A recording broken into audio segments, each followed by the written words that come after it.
Hello, hello, this is Magda Shares, and I'm coming to you from a very windy and wet Poland. And the gusts of wind are about 200, no, 100 kilometer per hour.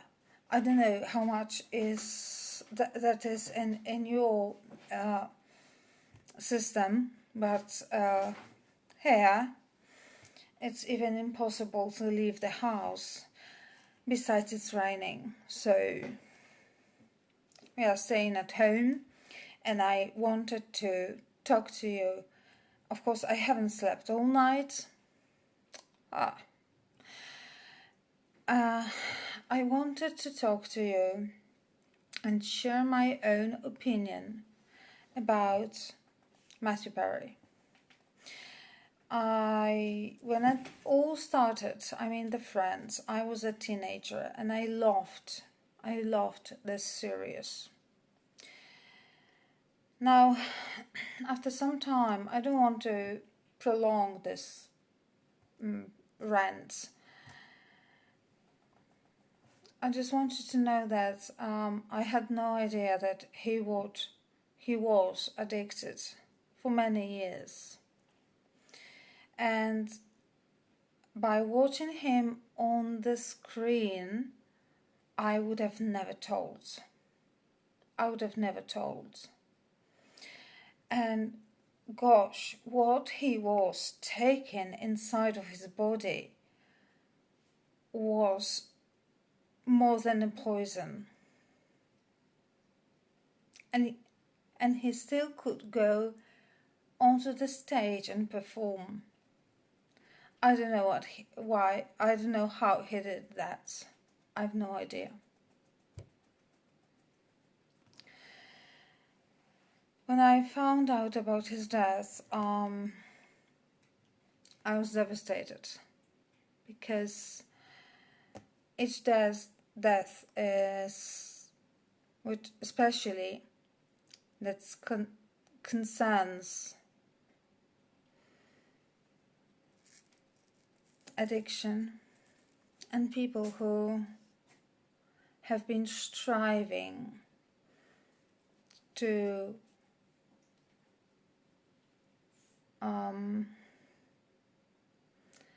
leave that hell and start a normal life. And we have the feeling that they have already done it. They are on the very good path. And so, all of a sudden, boom, you've got the news. And now,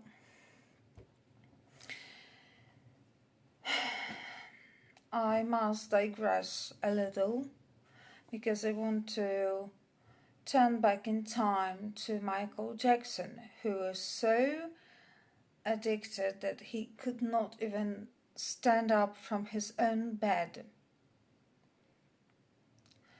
And who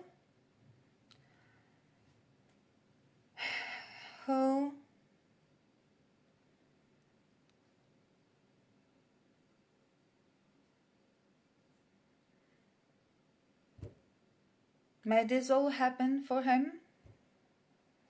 His doctor, Mr. Murray.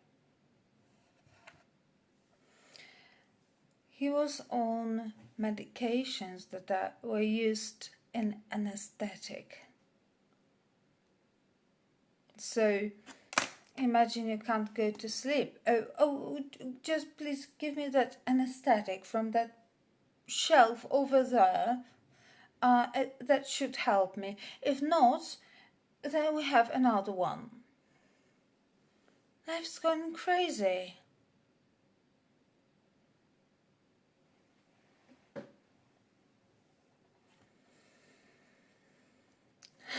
Of course, there was a problem of him not being monitored properly. Michael Jackson.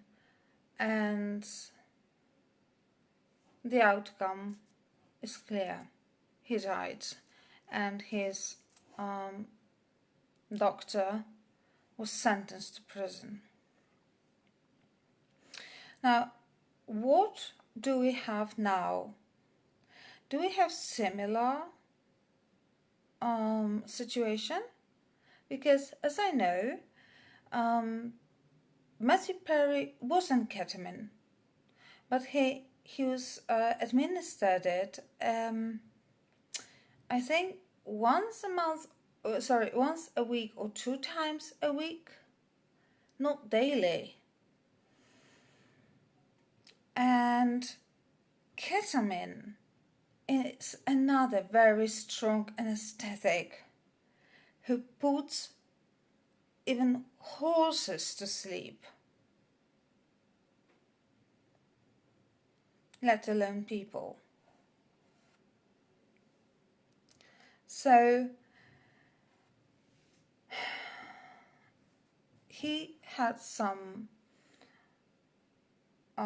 sessions, and he had administered his pills. Everybody was, I was really relieved that he was eventually treading on the right path.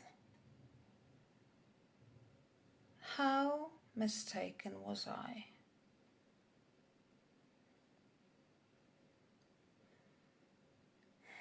It's like when you're driving a car, you should never trust the fellow driver. You should never trust the addict. I don't know what happens, but this amount of ketamine that was in his body was not from 2 weeks prior or 1 week prior.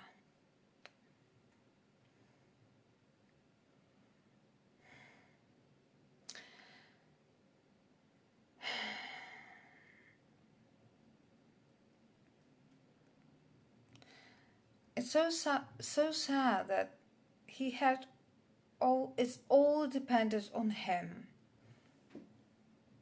There was no cancer, there was no fatal illness that he had to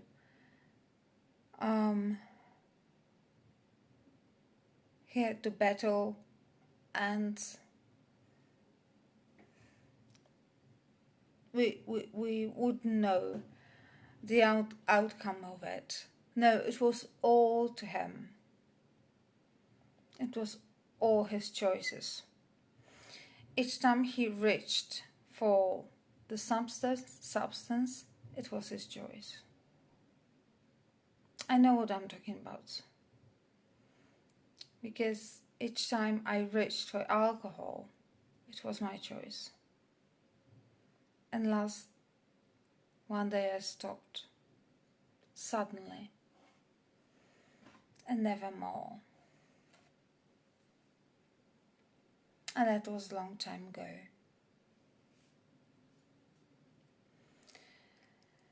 And it's really up to you. No matter how addicted you are, because I was very much addicted. But I decided that either I die or I live. And I chose living. But no alcohol, in no way.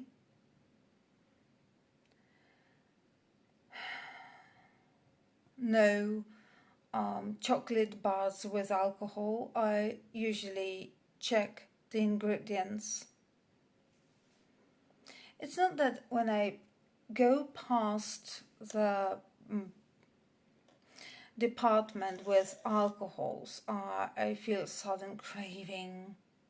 No, it's all behind me. It can be standing there forever and ever. I don't care. It's not me. It's not me.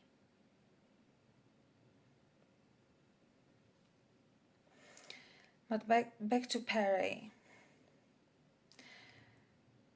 When he drowned, being under the influence of ketamine, it means that the intake of ketamine must have been shortly before he went to the bathtub.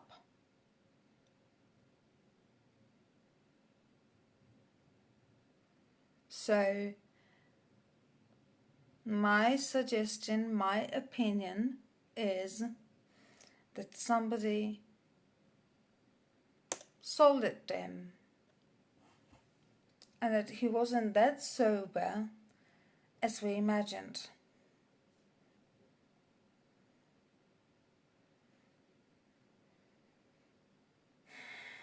Too bad. Too bad. I'm so sorry. We lost a great comedian. We lost a great person. Lost a great individual.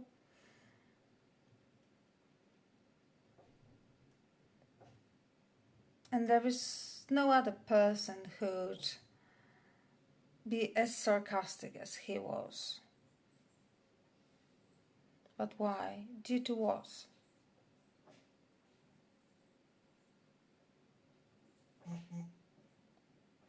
Okay. Thank you very much. I wonder what you think of that, because it's Hollywood. Things happen, but do they have to? Thanks so much for being with me on this windy morning, and see you next time. Bye.